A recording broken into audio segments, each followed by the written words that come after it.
आप सभी को मेरा प्रणाम। मैं रचना पांडे राम गुलाम राय ऑनलाइन क्लासेस में आपका स्वागत करती हूँ। आज का मेरा टॉपिक है एकांकी। एकांकी किसे कहते हैं, एकांकी का अर्थ क्या है, आइए जानते हैं। एकांकी एक अंक वाले नाटकों को एकांकी कहते हैं। एकांकी में हुए अनेक प्रयोगों के कारण इसका विकास अनेक दिशाओं में हुआ है। एकांकी किसी एक नाटकीय घटना या मानसिक स्थिति पर आधारित होता है। उसका अंश छोटा होता है। एकांकी में कम से कम उपकरणों के सहारे ज्यादा से ज्यादा प्रभाव उत्पन्न किया जाता है। किसी बड़े नाटक को काट छाट कर एकांकी की रचना नहीं की जा सकती। वहीं एकांकी को खींच तान कर बड़े नाटक की रचना भी नहीं की जा सकती। ये एकांकी का अर्थ है। अब आइए, ये एकांकी किसे कहते हैं इसके बारे में था। अब आइए जानते हैं एकांकी के तत्व। एकांकी के अनेक प्रकार के तत्व हैं, जैसे कथावस्तु।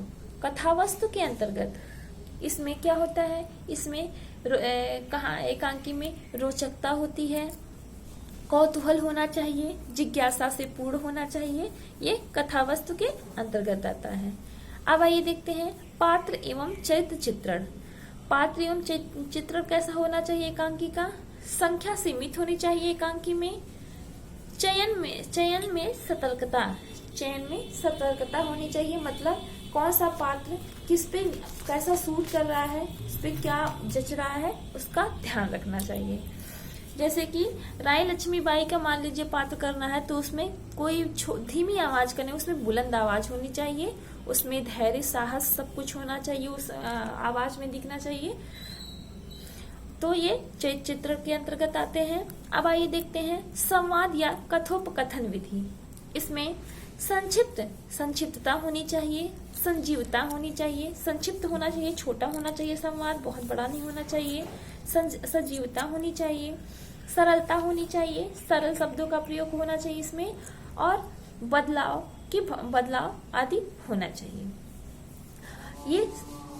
ये संवाद या कथोपकथन विधि था, तत्व था। अब आइए देखते हैं देश, काल और वातावरण कैसा होना चाहिए एकांकी का।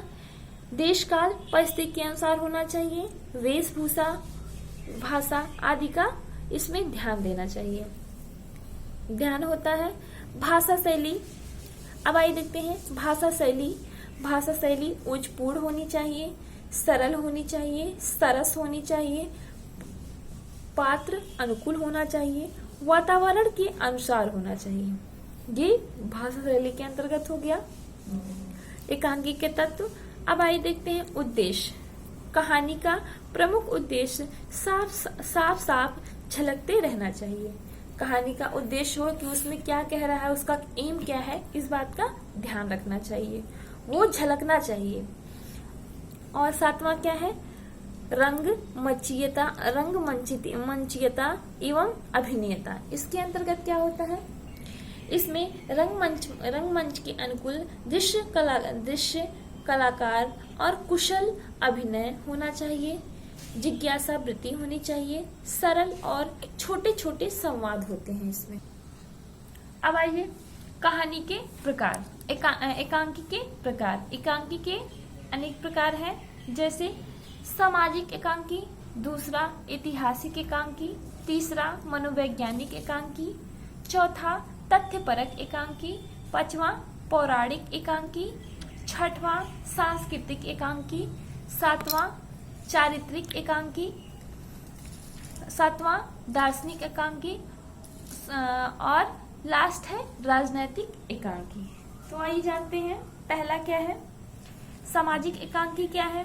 सामाजिक एकांकी के अंतर्गत सामाजिक समस्याओं को आधार बनाकर सामाजिक एकांकी की रचना की जाती है। सामाजिक एकांकी का क्षेत्र अत्यंत व्यापक है। सामाजिक एकांकी का क्षेत्र अत्यंत व्यापक है। सामाजिक जीवन के विविध पक्ष यथा जैसे प्रेम विवाह, वर्ग संघर्ष, पीढ़ी आदि तत्व इसके अंतर्गत आते हैं। ये सामाजिक एकांकी हो गया। दूसरा क्या है? दूसरा ऐतिहासिक एकांकी। ऐतिहासिक एकांकी के अंतर्गत वह एकांकी जो इतिहास अथवा ऐतिहासिक पृष्ठभूमि के आधार पर लिखी जाती है। एक बार फिर से देखते हैं। वह एकांकी जो इतिहास अथवा ऐतिहासिक पृष्ठभूमि के आधार पर लिखी जाती है, जैसे दीपदान। दीपदान किसका था? डॉक्टर रामकुमार वर्मा का था। अब आइए देखते हैं तीसरा क्या है? मनोवैज्ञानिक एकांकी। मनोवैज्ञानिक एकांकी के अंतर्गत मनोविज्ञान के आधार पर आधार पर रचित एकांकी मनोवैज्ञानिक एकांकी कहलाती है। जैसे मकड़ी का जाल। मकड़ी का जाल किसका था? जगदीश चंद्र माथुर का था। ये था मनोवैज्ञानिक एकांकी। अब आइए देखते हैं तथ्यपरक एकांकी। ये चौथा तथ्यपरक एकांकी के अंतर्गत एकांकीकार किसी विशेष संदेश या उद्देश्य पर अथवा उद्देश्य पर बल न देकर किसी प्रसंग का नाटकीय चित्र अंकित करके प्रभाव अथवा निष्कर्ष ग्रहण करने का दायित्व पाठक या दर्शक पर छोड़ दिया जाता है।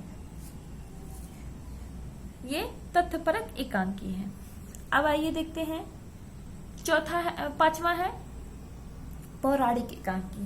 पौराणिक एकांकी के अंतर्गत पुराणों पर आधारित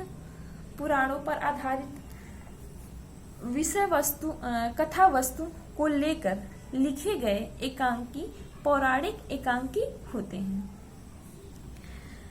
ये पौराणिक एकांकी था। अब आइए देखते हैं छठवां सांस्कृतिक एकांकी। सांस्कृतिक एकांकी क्या है? इसमें इस एकांकी के अंतर्गत सांस्कृतिक समस्याओं का समावेशन होता है। इस एकांकी के अंतर्गत सांस्कृतिक समस्याओं का समावेशन होता है। जैसे सच्चा धर्म ये सेठ गोविंद दास का है। सांस्कृतिक एकांकी। अब आइए देखते हैं चारित्रिक एकांकी। चारित्रिक एकांकी क्या है? इसमें इस एकांकी का उद्देश्य किसी चरित्र विशेष या सौंदर्य या असौंदर्य अनुभूत कराना होता है। चारित्रिक एकांकी मतलब क्या होता है? इसमें चरित्र प्रत्येक इस एकांकी में चरित्र का वर्णन होता है। इसमें इस एकांकी का उद्देश्य किसी चरित्र विशेष या सौंदर्य या असौंदर्य अनुभूत कराना होता है कि कौन अच्छा है कौन बुरा है, तो इसका वो अनुभूत कराना होता है। अब आइए अगला है राजनैतिक एकांकी। राजनैतिक एकांकी क्या है? किसी राजनैतिक गतिविधि पर प्रकाश डालने वाले एकांकी राजनैतिक एकांकी होते हैं। इसमें क्या है? राजनैतिक मतलब किसी राजनैतिक गतिविधि पर प्रकाश डालने वाले, राजनीति मतलब जो है सामाजिक रूप से जो होते हैं राजनीति होते हैं, उसको उस पर प्रकाश डालने वाले एकांकी राजनैतिक एकांकी होते हैं। जैसे सीमा रेखा, इसमें ये किसका है? विष्णु प्रभाकर का था। तो ये राजनैतिक एकांकी के अंतर्गत आते थे। तो ये मेरा एकांकी के प्रकार, ये 9 प्रकार के बारे में हमने अध्ययन कर लिया है। तो आज का मेरा ये टॉपिक कौन सा था? आज का मेरा टॉपिक एकांकी का अर्थ, तत्व और एकांकी के प्रकार, यही समाप्त होता है।